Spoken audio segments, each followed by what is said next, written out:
The World Cup has always had a way of reminding the football world that reputation means nothing once the whistle blows.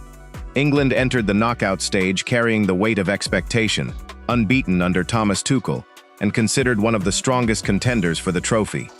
Across the field stood DR Congo, a nation making history simply by reaching this stage for the first time, a team few believed could survive against one of Europe's giants. Before kickoff, nearly every prediction favored England. Statistical models gave the Three Lions almost a 74% chance of winning in 90 minutes, while DR Congo's hopes barely reached double digits. Yet football has never belonged to probabilities.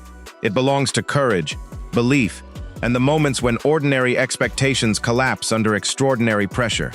Inside Mercedes-Benz Stadium, England expected to take control early with their familiar attacking stars. Harry Kane wore the captain's armband for the 91st time, officially becoming the most capped captain in England men's history, another milestone added to an already remarkable international career. Jude Bellingham, Declan Rice, Marcus Rashford, and Harry Kane represented a squad filled with elite talent and experience. Across from them, DR Congo arrived carrying something different. They carried momentum earned through resilience. Their dramatic comeback against Uzbekistan had earned them a historic place in the round of 16, while Yoane Wissa's outstanding tournament had already transformed him into one of Africa's breakout stars. Thomas Tuchel had declared that the World Cup truly began once the knockout rounds arrived. It was a statement built on confidence, believing England would reach another level when elimination football demanded their very best. But for nearly an entire hour, reality looked very different. From the opening whistle, DR Congo refused to behave like underdogs. Instead of retreating into a defensive shell, they pressed with confidence, challenged every second ball, and forced England into uncomfortable positions all over the pitch. 7 minutes into the match, history began to unfold. Chancel Mbemba spotted space behind England's defense and delivered a perfectly weighted long pass. Brian Sipenga timed his run beautifully, controlled the ball with composure, and drove a powerful finish beyond Jordan Pickford into the near corner. Suddenly, the stadium fell silent except for the celebrations from the Congolese supporters. England had conceded their first goal of the 2026 FIFA World Cup, and one of the biggest surprises of the tournament was suddenly becoming reality. That early goal transformed the entire match. Instead of chasing another goal recklessly, DR Congo displayed remarkable tactical discipline. They dropped one midfielder deeper between the central defenders, creating numerical superiority against England's first line of pressure, led by Harry Kane and Jude Bellingham. Every English attack met organized resistance. Every passing lane became narrower.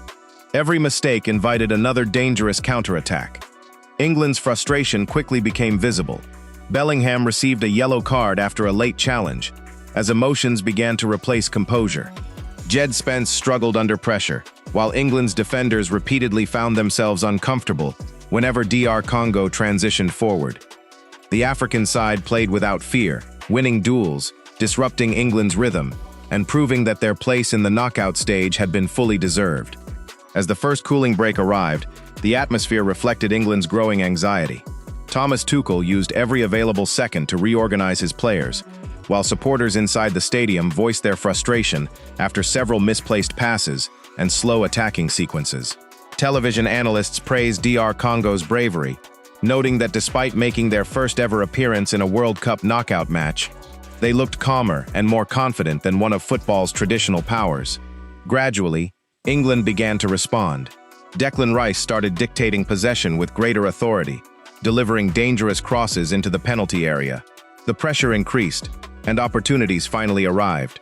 Jude Bellingham met one inviting cross with a powerful header, only for goalkeeper Lionel Mpassi to produce an outstanding save. Marcus Rashford then found himself only meters from goal after sustained pressure inside the box. But Aaron Wan-Bissaka recovered brilliantly to clear his effort off the goal line, preserving DR Congo's precious advantage. Despite England's improvement, DR Congo remained dangerous every time they attacked. Aaron Wan-Bissaka surged forward before delivering an inviting cross that found Yoane Wissa almost unmarked inside the penalty area. His finish looked destined to double the lead, but the ball crashed against the post, allowing England to escape once again. Moments later, came one of the game's most controversial decisions. Harry Kane burst into the penalty area before colliding with goalkeeper Lionel Mpassi. England immediately appealed for a penalty, convinced the goalkeeper had made contact without touching the ball. The referee waved play on, and after a lengthy VAR review, the decision remained unchanged. The England players surrounded the official in disbelief, while television commentators described it as one of the clearest penalty claims they had seen. England continued attacking until halftime, but Mpassi delivered save after save, denying both Bellingham and Kane with remarkable reflexes. As the first 45 minutes ended, DR Congo walked into the dressing room leading 1-0, while England faced one of the biggest crises of their tournament. The favorites had dominated possession during the closing stages, created multiple opportunities, and still found themselves trailing against a nation ranked 46th in the world. Suddenly, Thomas Tuchel's unbeaten record, England's championship ambitions, and every prediction made before kickoff were hanging by a thread. The second half would determine whether this would become one of the greatest upsets in World Cup knockout history, or the moment England's biggest stars finally reminded everyone why they remained among football's elite. When the players returned for the second half, there was no panic on England's bench. Thomas Tuchel and his coaching staff understood that 45 minutes remained to rescue their World Cup campaign. Assistant coach Anthony Barry later explained that conceding such an early goal had initially shocked the team. But as the first half progressed, England had finally settled into their rhythm and created enough chances to believe the comeback was still within reach. The message inside the dressing room was simple: remain patient, continue attacking with discipline, and trust that persistence would eventually break DR Congo's resistance. On the opposite side, DR Congo sensed they were only 45 minutes away from producing one of the greatest victories in their football history. Protecting a one-goal advantage against a team filled with world-class attackers would require flawless concentration, relentless work without possession, and another extraordinary performance from goalkeeper Lionel Mpassi, who had already established himself as the outstanding player of the match. England immediately increased the pressure after the restart. Declan Rice continued delivering dangerous set pieces into the penalty area, while Marcus Rashford repeatedly challenged Arthur Masuaku down the left flank. Every attack seemed to push DR Congo deeper toward their own goal. Yet every clearance, tackle, and interception strengthened their belief that they could survive. Jude Bellingham once again found space inside the box, this time firing a left-footed effort from a tight angle. But Mpassi reacted brilliantly yet again. It was already his fifth save of the evening, each one becoming more important than the last. Every minute that passed increased England's frustration, while giving the African side renewed confidence. Recognizing that something had to change, Thomas Tuchel turned to his bench just after the hour mark. Bukayo Saka replaced Noni Madueke, bringing fresh pace and creativity down the right side, while Anthony Gordon entered for Marcus Rashford on the left. The substitutions immediately altered England's attacking rhythm. Both wingers attacked with greater urgency, stretching DR Congo's defensive line and creating the width that England had struggled to find during the opening hour. Despite the growing pressure, DR Congo refused to abandon their defensive discipline. Every player tracked back, every challenge was contested, and every loose ball became another opportunity to slow England's momentum. During the second cooling break, Tuchel gathered his players together for one final tactical adjustment. Rather than speaking individually, he addressed the entire group, emphasizing movement, patience, and belief. He also introduced Eberechi Eze, sacrificing right-back Jed Spence and moving Declan Rice into a deeper defensive role to allow even more attacking numbers further forward. It was a clear statement of intent. England were prepared to risk everything in search of an equalizer. Finally, with 15 minutes remaining, the breakthrough arrived. Anthony Gordon, who had been on the pitch for only a short time, delivered a beautifully curling cross into the heart of the penalty area. Harry Kane timed his movement perfectly, drifting away from his marker before launching himself toward the ball. His header was powerful, accurate, and impossible to stop. Lionel Mpassi managed to get both hands to the effort, but the pace and placement carried the ball beyond him and into the net. England had finally found their equalizer. Relief swept across the stadium as Kane celebrated his fourth goal of the tournament. It also marked his 12th World Cup goal overall, taking his tally in major international tournaments to 19 goals, leaving only Cristiano Ronaldo ahead among European men's players. Yet Kane knew the job was far from finished. England had rescued themselves from elimination, but they wanted much more than survival. The equalizer dramatically shifted the emotional balance of the match.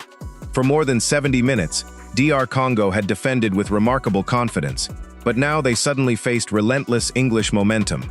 England's passing became quicker, their pressing more aggressive, and every attack carried a growing sense of inevitability. Meanwhile, DR Congo, who had worked tirelessly throughout the evening, began showing signs of physical fatigue. Their defensive shape, so compact for most of the match, slowly started to stretch under constant pressure. Even so, they refused to surrender. Every block, every clearance, and every sprint represented another desperate attempt to keep their World Cup dream alive. The match had transformed completely. What had started as a stunning upset was now becoming an unforgettable battle of endurance, resilience, and belief. With only minutes remaining, one decisive moment would determine which nation continued its journey toward World Cup glory, and which one would leave the tournament wondering how close they had come to making history.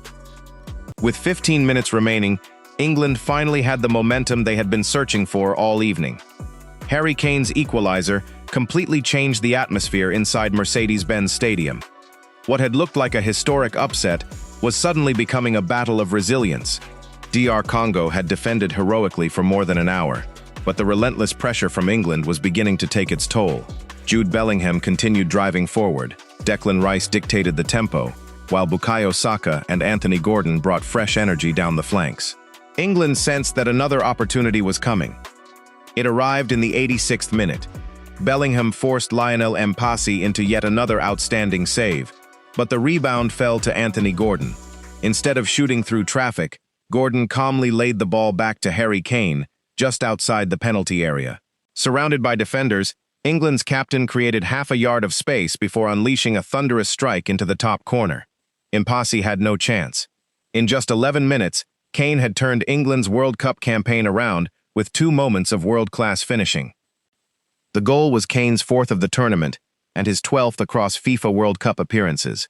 Combined with his 7 European Championship goals, he now had 19 goals in major international tournaments, second only to Cristiano Ronaldo, among European men's players.